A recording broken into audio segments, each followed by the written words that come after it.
when I was a kid, I wanted to be a commando. Like, I don't really remember wanting to do anything else. When I realized that there was that role that you could play in life, that's what I wanted to do.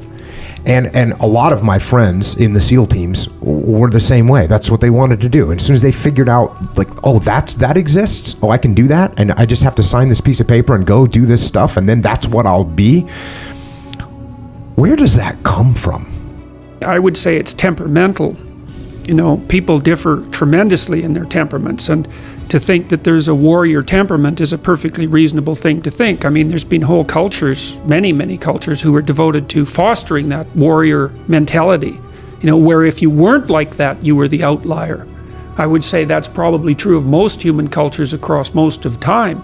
You know, we've been fortunate enough to live in relatively peaceful times, at least the vast majority of us, so the necessity for that, like right at the edges of actual warfare, is much less than it might be under other historical circumstances. But it's a deep part of many people's nature. And so the question is, what do you do with that, right? And I mean, one alternative potentially is criminal behavior. And you know, the fact that so many people like watching movies about bad guys, you know, is an indication of how attractive that is to people. And I think the reason for that is that, well, Nietzsche observed at one point that most of what people regard as morality is just cowardice. And what he meant by that was that people don't do bad things not because they're good, but because they're afraid to do the bad things. And then when they see people do the bad things, they're actually really deeply attracted by that, because it speaks to part of them that could go beyond the rules. And that's actually a necessary part. It's a really necessary part. Like, you don't make men safe by making them weak.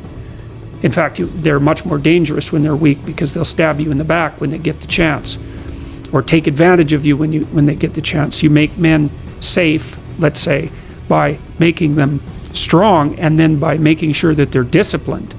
And so, you know, you've got people like you have got this, let's say, warrior mentality that's a deep part of their temperament, and then you have some choices about what you might do with that. You might try to discipline it and bring it under voluntary control and integrate it into your character, in which it can make you someone who's stalwart and indomitable and who will move forward, you know, in the face of tremendous risk.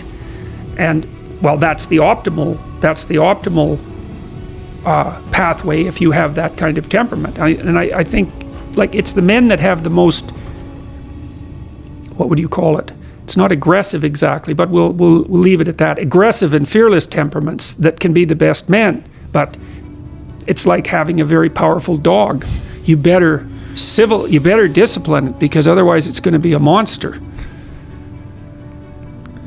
Yeah. Well, I was a rebellious kid, right? And I could have easily gone down the path of crime. And as a matter of fact, many of my friends that I, left when they stayed at home, they did end up as criminals and having big trouble with the law, or going down even paths of drugs and everything else that you can get into.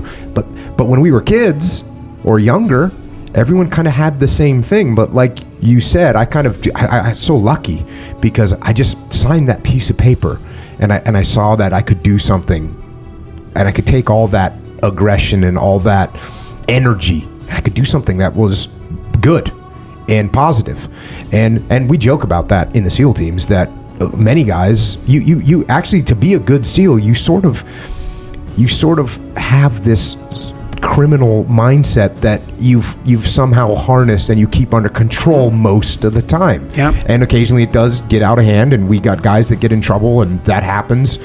And if we only took guys that would never get in trouble, we wouldn't have anyone in the ranks. Yeah. Really.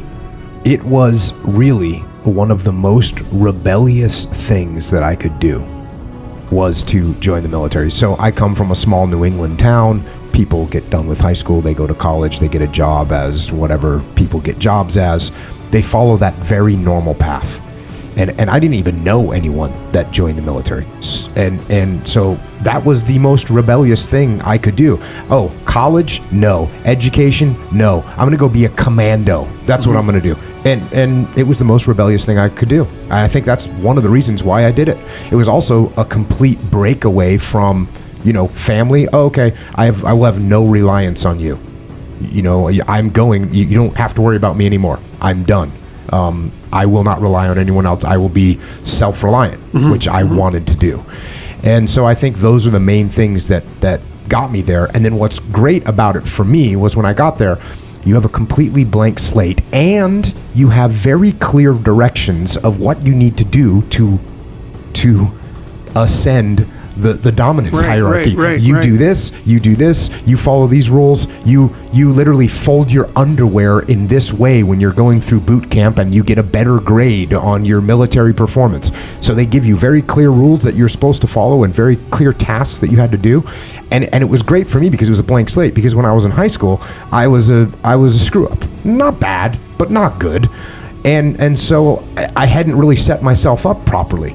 And now all of a sudden, all I had to do, that was all gone. It didn't matter. The past did not matter at all. I had a completely blank slate. If you do this stuff properly, you'll do well, and you'll ascend that. Yeah, well, that hierarchy. That's a very interesting thing, because then it's not merely a matter of following a set of arbitrary rules.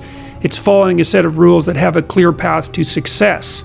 Right? That's a very different thing, and that's also something that's honest, because the rules of the game are well established, and then if you play it properly, you get to win. And that's a big deal as well. And you mentioned the SEAL types, and I've met a number of people like that. They're capable of breaking rules, let's say, or maybe even inclined to break them. But I also think that this is part of the reason that I'm an admirer of Carl Jung, because Jung makes it very clear that, he was very interested in the barriers to enlightenment. Because if there's such a thing as being enlightened, let's say, then why isn't everyone enlightened? If it's just a matter of taking the glorious route and following your bliss, let's say, it's like, well, that sounds pretty easy. Why isn't everyone enlightened? But Jung's thinking isn't like that at all. He believed that in order to transform your personality, that first of all, you had to be disciplined, that's for sure.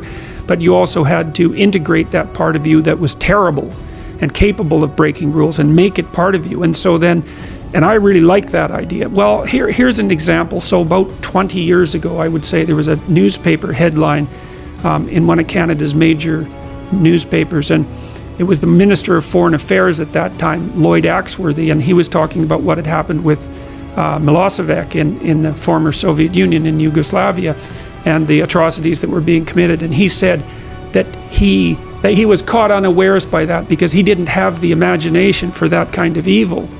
And I thought, well, you think that what you're doing is signaling your virtue by making a statement like that. But from my perspective, all you're doing is stating your cowardice and your historical ignorance, because if you're going to be Minister of Foreign Affairs, you bloody well better have imagination for that kind of evil. Because if you don't, then anyone who does wins. They beat you.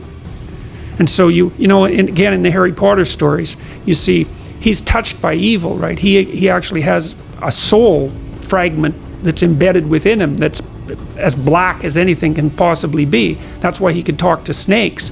But without that, he wouldn't be able to have any victory. And that's exactly right psychologically. Unless you can think the way that an evil person thinks, then you're defenseless against them, because they'll go places you can't imagine, and then they win.